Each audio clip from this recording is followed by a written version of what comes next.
This is the Debunking Economics Podcast with Steve Keen and Phil Dobbie. The Archives. Episode 11. Why Debt is Like Sex with Accountants. Hello, I'm Phil Dobbie. Welcome to the Debunking Economics Podcast. And Steve Keen came up with a title for this edition of the podcast. We'll find out why economics is like sex with accountants. He basically wanted to cover off the principle of why so many economists have got their theories wrong, particularly as it relates to the question of debt and government debt as well as private debt. Now, Steve says it's a bit like sex with accountants. I'm not really quite sure why. I've been trying to figure this out. I mean, there's, thinking about my accountant, there's no doubt he's a very attractive man, but I'd just be worried about how much he'd charge.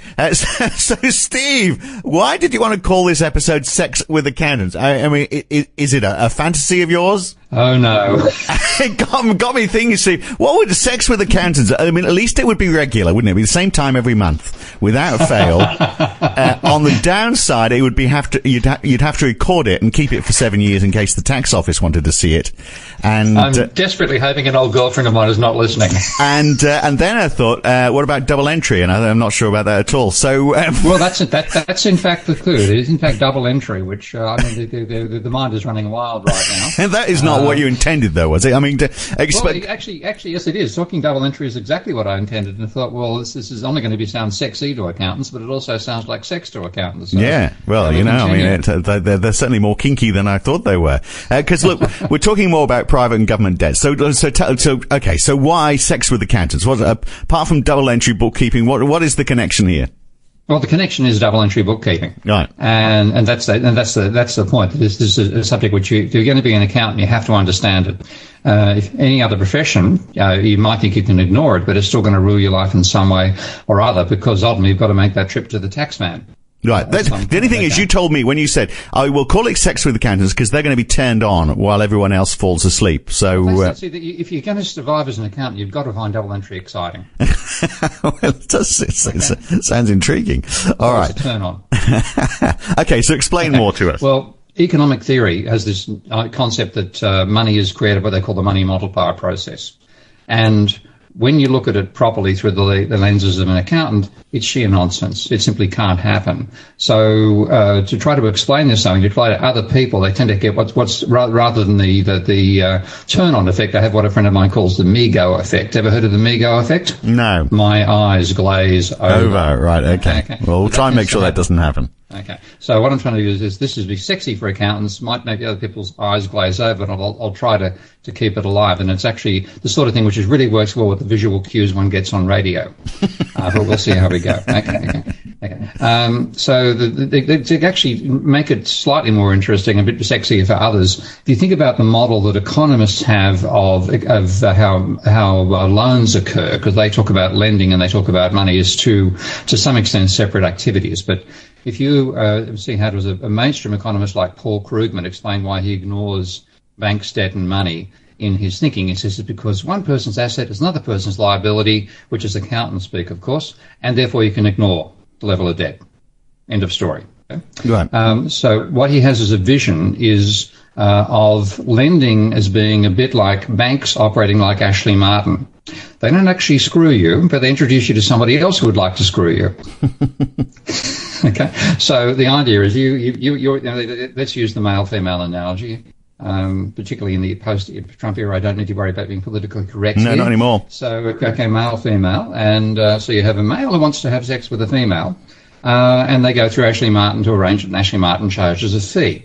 You don't actually get screwed by Ashley Martin. That's the vision of sex for Ashley Martin, and it's the vision of lending that the conventional economists have, that banks are like Ashley Martin. They introduce you to somebody else who wants to lend you money. They don't actually lend you the money. That's the vision. Yeah. And if you have that in your mind, then so what they're it pimps. means... They're pimps, yeah. Banks are pimps, okay. Now, in fact, the proper model is that banks are actually prostitutes. Like they do screw you, but they're not doing it because they enjoy the process. They're doing it because they want your money. But they want your money by creating it in the first place, so it gets slightly more complicated. But the vision that they have, and they teach students, or they use this as a wave a magic wand to say you don't need to worry about the level of money or debt in the economy, you don't even need to consider the existence of banks, is they basically say, well, look, men and women get together, it doesn't really matter how they do it, they have sex, they have kids, and on goes the human race. Why do you want to worry about who actually does the arranging? But when you look at it from the point of view of what banks actually originating and therefore providing the monetary equivalent of sex, rather than arranging for others to have sex and exchange their monetary equivalents that way, then they're essential. Leave them out, you can't understand how procreation occurs in the first place, or growth. So that's the overall background. Now, if I confuse people completely enough there, or should I continue and ask me a question? Well, no. I hate it when you ask me questions, by the way, because I never know I never know the answer. But I'm thinking the analogy here is that people go to the bank to say, look, I want to have sex with somebody, and the bank says, well, look, have sex with us. It's like having someone arranging a mate for you, but that one person decides they're just going to mate with everybody. Effectively, the banks are the banks screw everybody rather than the banks arranging people to screw each other. Yeah. That's the overall now. So let's put it in double entry terms now, because if what accountants call the fundamental law of accounting, and unlike economic laws, this one is effectively impossible to breach, though you can certainly hide it with a second set of books, which I know a lot of companies work with. But you start off by saying assets minus liabilities equals equity. So whatever your assets are, subtract whatever your liabilities are, and that's what your net worth is. That's the basic idea of the equation. Yeah. So if you think about how the bank draws up its vision of the monetary transaction world, if economists were right that banks are just pimps, what is happening is nothing happens on their asset side. They have a liability to you and a liability to me. You transfer some of your money from your account to my account. That reduces the liability the bank owes to you, but it increases the liability the bank owes to me, because liability meaning if you go up to a bank and say, I'd like, let's say you've got £1,000 in your account, and you walk up and say, I'd like 999 quid, thank you. They have to give it to you. It's a liability. Okay? Otherwise they're breaching their obligation to you. So they record that liability effectively in their accounting as a negative. So that's why they say if you pay money to somebody else, from their point of view, the liability owed to you goes down. Yeah, because they will have to pay it out at some point when you. That's right. That's why. So deposits are liabilities of banks. Yeah. Now, if you have lending being the way that the economists talk about it, what their vision is, they call this thing loanable funds. And what they say is that there are people who are lenders, there are people who are savers, and banks make the intro between the two, and that's how lending occurs basically off the balance sheets of the banks, because for the bank in that particular case, if lending is between one bank customer and another bank customer, then the loan's an asset of one of those two, a liability of the other, and it doesn't turn up at all on the books of the bank itself, except for saying that the lender, owe less deposits to the lender and owe more deposits to the borrower. So that's their vision. Now, when you do that sort of shuffling between accounts, the same amount of money is still in existence. You don't change the amount of money in existence. You don't really change the spending power the economy has. You simply change who's got that spending power and therefore how fast it will go from one person to another. So all you're doing, and from the view of a conventional economist like Ben Bernanke or Paul Krugman, is simply changing the micro detail. The macro details cancelled in effect, because the only difference will be if one person has a high propensity to spend. So if you're a spendthrift and you lend me money, there's going to be a big fall in demand. But if you're a miser and lend me money and I'm the spendthrift, there'll be an increase in demand, but my increase will be offset by your small decrease. Right, so there'll be a marginal effect at the macro level, but otherwise one you can fundamentally ignore. And that's what they do. So that's the Ashley Martin vision of sex and lending. Now, the real world is you've gone to the red light district. You're in Amsterdam, okay? And you're going to pay for the delivery. What actually happens is the bank says, okay, you would like to get a loan from me. That's fine. I'll lend you 1,000 quid and put 1,000 quid in your deposit account, which increases my liability to you. Well, the reason I'm willing to do that is that I'm putting £1,000 as an entry on my asset, meaning you owe me 1,000 quid. Yeah. And if I have to interest, you have to service me money, pay me money to service that debt. Now, what that means is that the bank's asset increases and the liability increases. So there's an identical increase in two. But that's the fundamental reason why they're different. Those two acts are very different. Now, the next stage of it is that if you borrow money, you don't borrow money because you enjoy being in debt. There are some masochists like out there, but we can forget about them. Okay, you borrow to spend. You borrow to buy an asset, you borrow to buy, when you go using a credit card to buy something, you're increasing your debt to get something you want at the time, and you're willing to pay the interest charge that is involved in that. So we borrow to spend.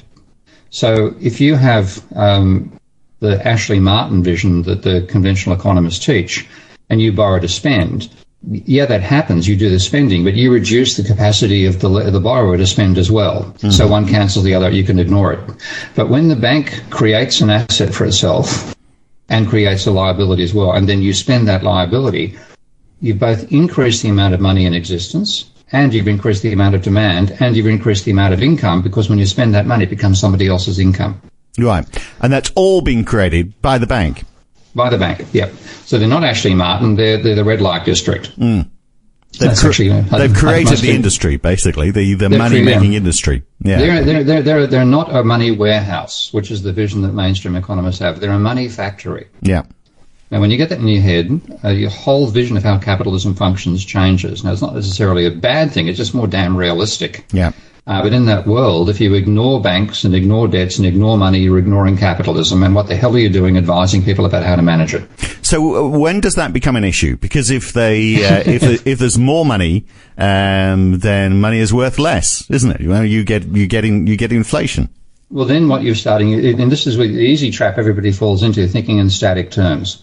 And this is, again, the fault of neoclassical economists. We live in a growing economy or a changing economy. Mm. And we have, all the time, we've got increased production occurring, increased asset prices, increased asset sales, decreasing at various times as well. It's an organic, dynamic, changing system. And in that changing system, if you are in the stage where you're growing in terms of more physical output being produced, there's not an economy on the planet which has grown for a sustained period of time without a growing supply of money as well.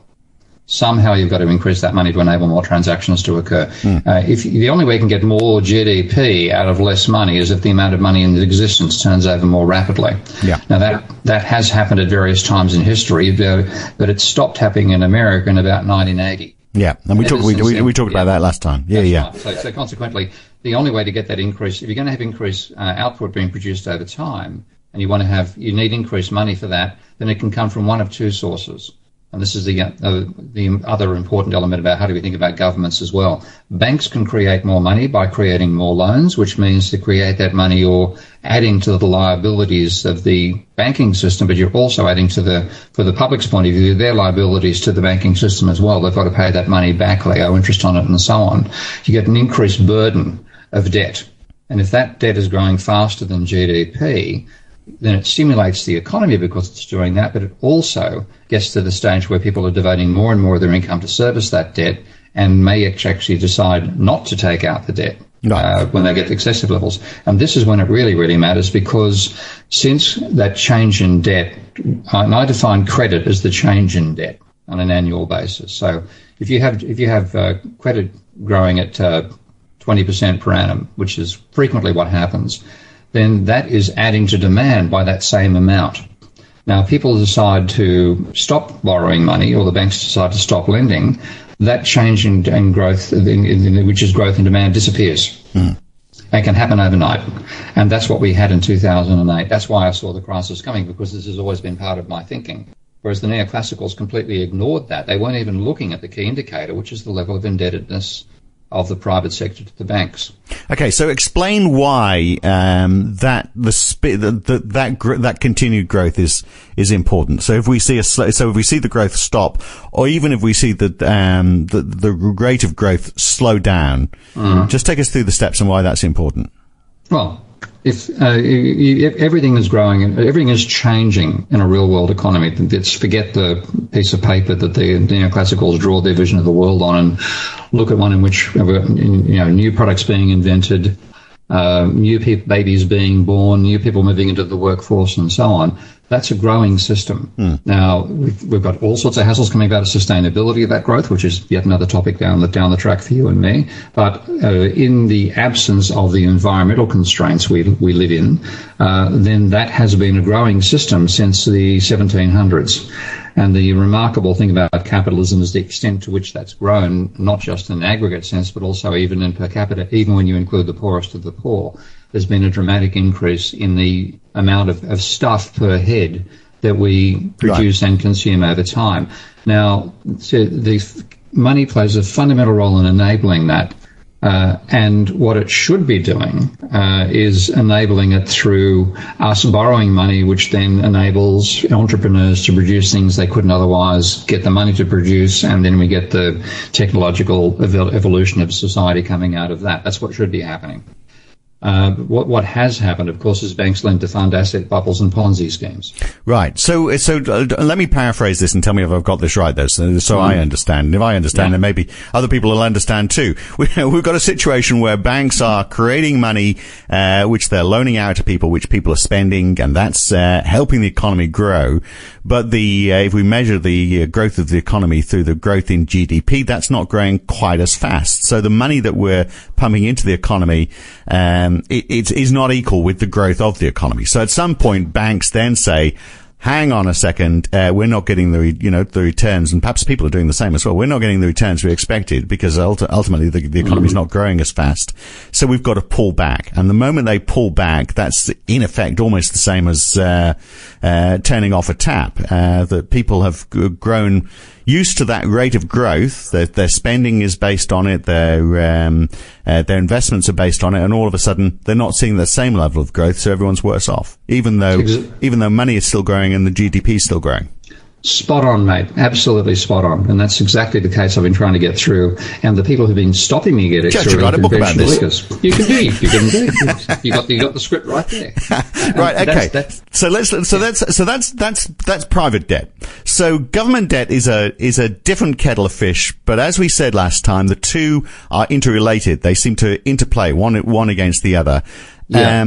So private debt is growing. Private debt is a problem because that risk exists. Not the same issue with government debt, or perhaps it's an issue in a different way. In a different way, and this is, and people make this mistake of thinking about the government as a household, and they've got to think about it as a bank. Okay, because just like banks, it can create money. How does it create money? It creates money by spending more than it gets back in taxes. Yeah. Now, banks create money by lending out more than they get back in repayments. Okay? So it's a similar mechanism. But the trouble is, because we have a misunderstanding of both, people don't even think about how banks create money. They've got it in their minds, but they don't see the danger you've just identified a moment ago. Most people, unfortunately, don't see it. But with government, they think, the government should be taxing more than it spends, because it'll be like a responsible household, which saves money. Now, that's just the wrong model, because households can't create money. Firms can't create money. There's an incentive for both of them to spend less than they get in earnings.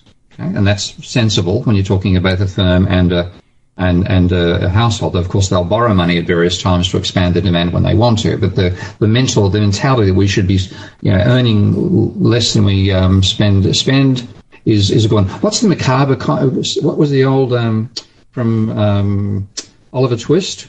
The macabre definition of pleasure was income £20, spending £19 and 12 and 11 shillings and 11 pence was nirvana, and £20 income and £20 and 1 pence was hell.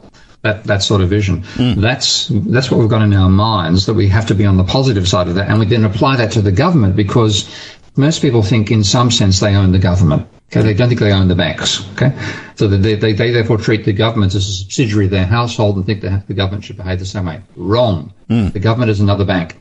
Okay, and so as a bank, it's one of the two ways you can create money. It runs a deficit, it creates money. It runs a surplus, it actually effectively destroys money, or it takes out of circulation in the Main Street economy, and maybe it turns up in Wall Street instead. So the logic there is, I've done the Ashley Martin thing for the banking sector, and rather than liability to liability, it's asset to liability. They both grow, which is how money is created by banks.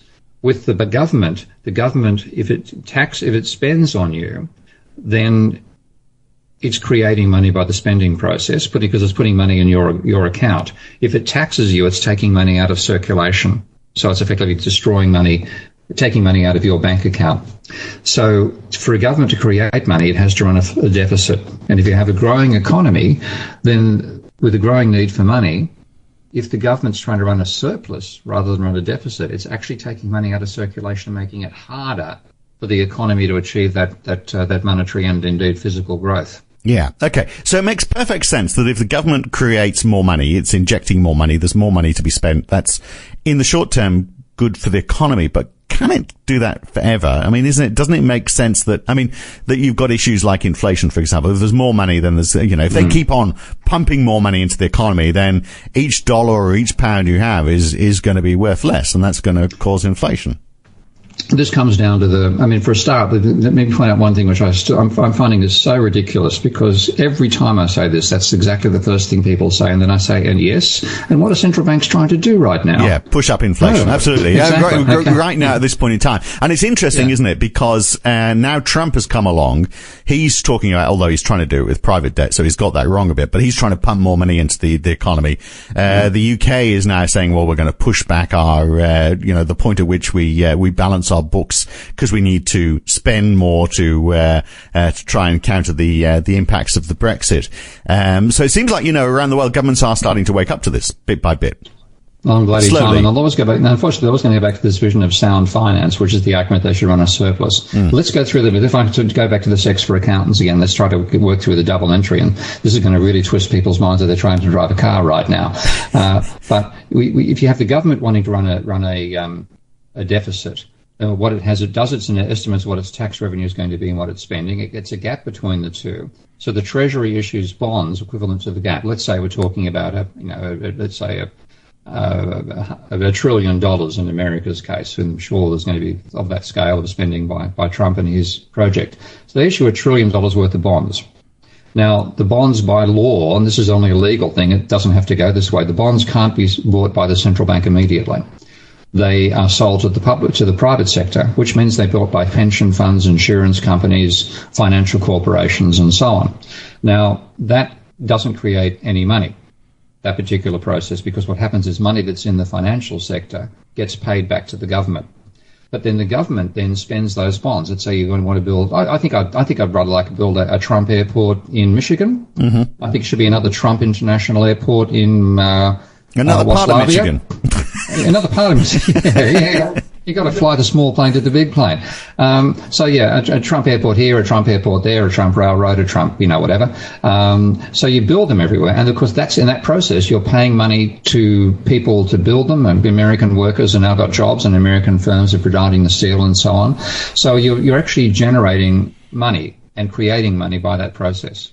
Now, if the government, on the other hand, decides, well, it has to tax more than, let's say, wants to tax $1 trillion, which is the sort of ambition you got out of the Cameron mob over here about trying to get the government to surplus. It's actually cancelling that debt. It's saying we're going to buy back that debt. So what it's doing, it takes money out of the bank accounts of America. It's the English workers, but I'll go back to America. Imagine America. Trump was Osborne Mark II. And wanted to run a surplus. You tax the American worker and the American firm $1 trillion, and you use that to cancel the debt that you currently owe to the financial sector. Yeah. So what you're doing, you're taking money out of circulation, okay, and cancelling the income-earning loans that the financial sector used to have by giving them cash. Now, what that means is with $1 trillion less to spend, the American worker and American firm go into a tailspin. And the firms that are holding that money are not about to buy shares. You go down a gurgler and you have a Great Depression. And unfortunately, this is exactly what so-called sound finance leads to. Okay. So, Trump is sort of going, what you're describing is a little bit about what Trump is expecting, isn't it? Because he's not expecting to, entirely finance all his projects. He's expecting that, the government will put the money in, and then the revenue that's earned, we talked about this with the Laffer curve, didn't we? The money that's earned, by the workers working on those projects, they'll pay tax, even though they're paying reduced tax. and that's going to help balance the books. I mean, I think that's his intention, isn't it? I think he wants to get to balancing the books, and that'd be a mistake. This is the problem. Because you can, and indeed America has, run a permanent deficit, and it should run a permanent deficit if you have a growing economy, because that gives you a growing money supply. Now, if you try to go the opposite direction and run a surplus, then what you're doing is taking money out of the economy, believing it'll grow at the same time. It won't. It'll shrink. So this is if a very small time you can run a surplus, and governments have done that. But when they've done it, it's because the private sector is borrowing like crazy from the banks. And what you get is a huge increase in private debt, and then you get a credit crunch when people realise they can't continue borrowing like that, or banks realise they can't continue lending garbage loans, and suddenly the economy tanks like it did in 2008. Right. So But if governments are doing this, if they're sort of like saying, well, okay, let's fund a whole load of projects, what happens when they stop doing that? Or do they just do that forever? And if they do it forever, do they have to keep on increasing, because as we've talked about, the rate of growth has got to continue. Do they have to continue increasing the amount of money that they are, in effect, creating? Well, again, it depends on where you are in the economic and ecological cycle. But the government has been doing that and can do it. The only constraints are the effect of it doing it. So you mentioned inflation. Now, if we're back in the 1980s world where you had high rates of inflation, then, okay, you've got to say something is going wrong there. We've got to create less money. Or you have, if you have an oil price shock and things like that, or if you have a huge export, your exports aren't growing as fast as your imports because that spending money is going to buy foreign goods, then your money creation is actually going overseas, not benefiting you. So there are those practical issues about it. And of course, also the other issue is how good is the government at choosing projects. It's a lot better than the mythology that the private sector always knows better. But you certainly do get the case where, some government spending, reducing it would be a damn good idea.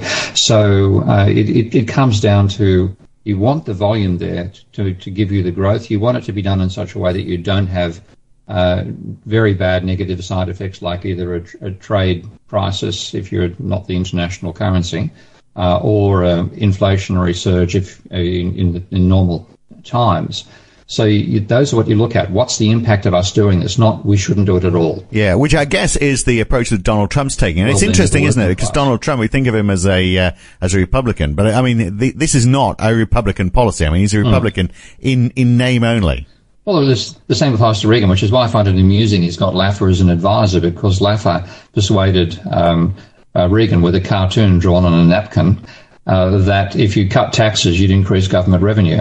Yeah. Now, of course, he cut taxes and you didn't increase government revenue anywhere near as much as Laffer's curve said you would. In fact, it fell by cutting the taxes, and you had a huge monetary stimulus to the economy coming from the government, which is why the economy by accident. Yeah. By accident. Now, I think to some extent Trump is a lot sharper on that front than Reagan. He knows that he's going to be creating a lot of money, and he knows that'll stimulate the economy. But I think he also falls for this argument about the government needing to be responsible and balance its books. So my little theory about what is in Donald's mind here is he's going to kick off with a huge infrastructure boost and a huge tax cut as well.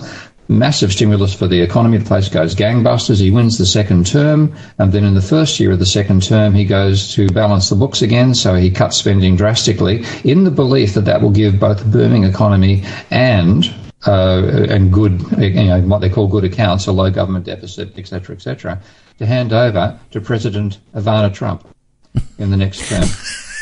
Okay. Well, look, I don't know as I can believe that, because I haven't seen the Simpsons episode that's predicted that. That's going too far, perhaps. But he'll shoot himself in the foot, because when he cuts the spending to balance the books, the economy will go all tank. Well, maybe he knows that. Maybe he's saying, well, that's what conventional economists want to hear, so I'm not going to get in trouble for that, but I know what's really going to happen. If he appoints Laffer, I'm afraid I don't think he knows it. We'll have to wait and see. We will. All right, okay, very good. So remind me again why we called this episode Sex with Accountants.